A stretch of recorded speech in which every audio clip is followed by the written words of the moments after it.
반가. 안녕하세요. 박용덕입니다.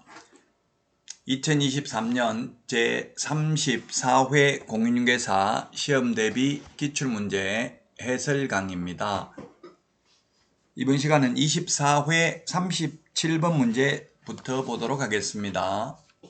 자, 포상금인데요. 포상금 계산하는 게 시험에 3번 출제됐습니다. 자, 1번에 보면 갑은 중개사무소를 부정한 방법으로 등록을 한 A와 B를 각각 신고했다. A와 B를 각각 신고했으면 A, B에 대해서 각각 50만원씩 받을 수 있겠네요. 자, 그래서 갑의 경우에 각각 A와 B에 대해서 각각 50만원씩 받을 수 있습니다. 50만원씩. A에 대해서 50만원, 그 다음에 B에 대해서 50만원이 되겠고요. 자, 그 다음에 두 번째, 중개사무소 개설 등록을 하지 아니하고 중개업을 하는 C를 갑과 을이 공동으로 신고하였다. 그럼 갑을은 균등하게 배분하죠. 25만원씩 주게 되겠고요. 그 다음에 3번, 을이 등록증을 다른 사람에게 양도한 D를 신고했고 갑도 D를 신고하였다. 먼저 신고한 을만 50만원 받네요. 그 다음에 4번, 이가 부정한 방법으로 등록을 한 사실이 등록관청에 의해서 발각된 이후에 하면 포상금 안 나옵니다. 발각되기 전에 신고해야 되죠. 자, 그러면 5번, 담당 검사는 A와 E에 대해서는 공소제기, C와 D에서는 기소유예 결정을 했고요. B에 대해서는 무혐의 결정했네. 그럼 무혐의 결정되면 포상금 못 받죠. B에 대한 거는 못 받고요. 따라서 갑은 A에 대한 거 50만원, C에 대한 거 25만원 해서 75만원이고요.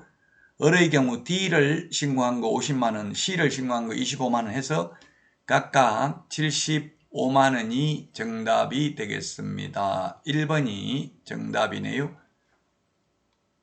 계산하는 거 한번 연습을 해보시면 어렵지는 않습니다.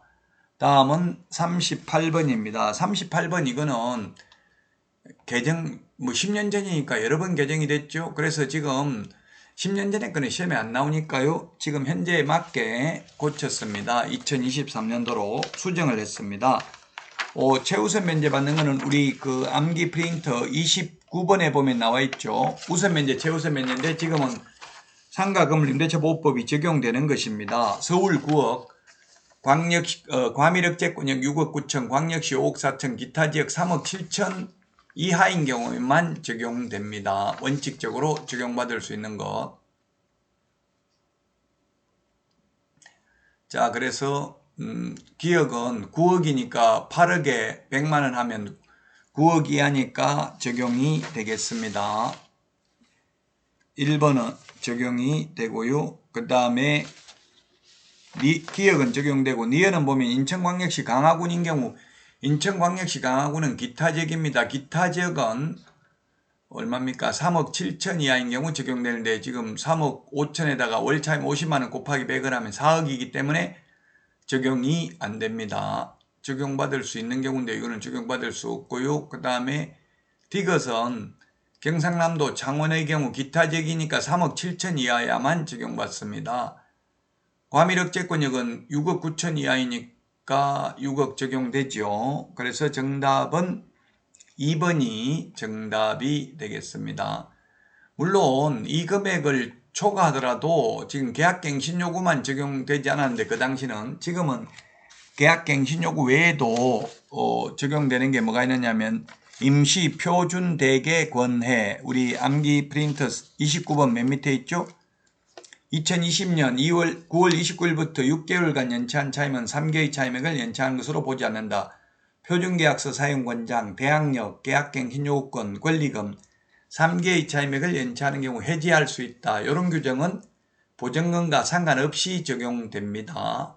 그래서 이거 지금 10년 전의 문제여가지고 지금하고 부합하지 않아서 지금에 맞게 고치기는 했는데요.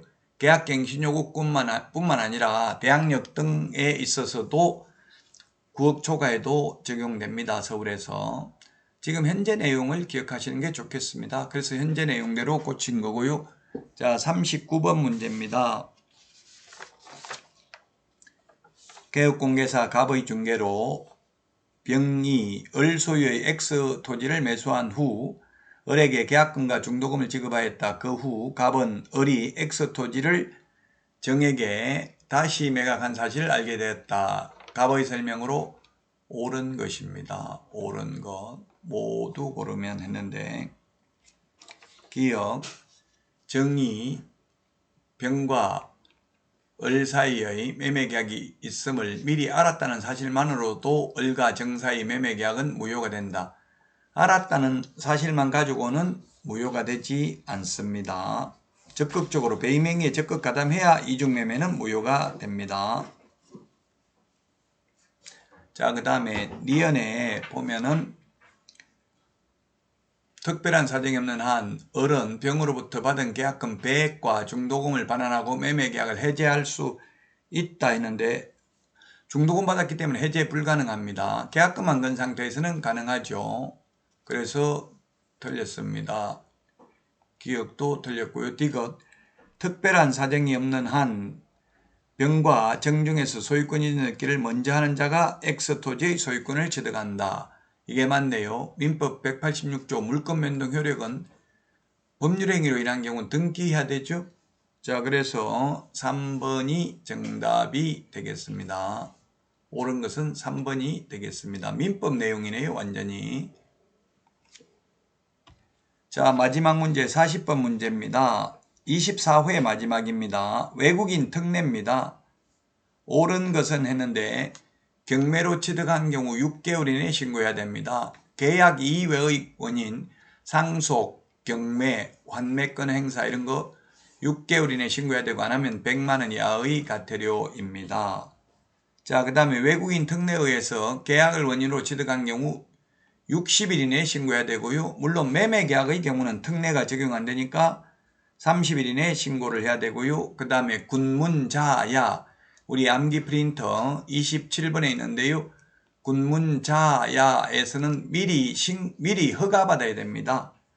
5번 허가 받아야 되는데 허가 안 받으면 효력이 발생하지 않습니다. 암기 프린터 27번 군문자야 군사기지 및 군사시설 보호구역, 문화재 보호구역, 자연환경보전법에 의한 생태경관보전지역, 야생생물 특별보호구역에서는 미리 허가받아야 됩니다. 그리고 신축, 정축, 개축, 재축의 경우도 계약 이외의 원인이기 때문에 6개월 이내에 신고해야 되고 안 하면 100만 원 이하의 과태료고요. 계약을 원인으로 해서 60일 이내에 신고 안 하면 300만 원 이하의 과태료고 매매계약은 특례가 적용되지 않기 때문에 30일 이내에 신고 안 하면 500만 원 이하의 과태료 대상이 되겠습니다. 자, 이번 시간 여기까지 하고요. 다음 시간에 찾아뵙도록 하겠습니다. 여러분 수고하셨습니다. 안녕히 계십시오. 안녕.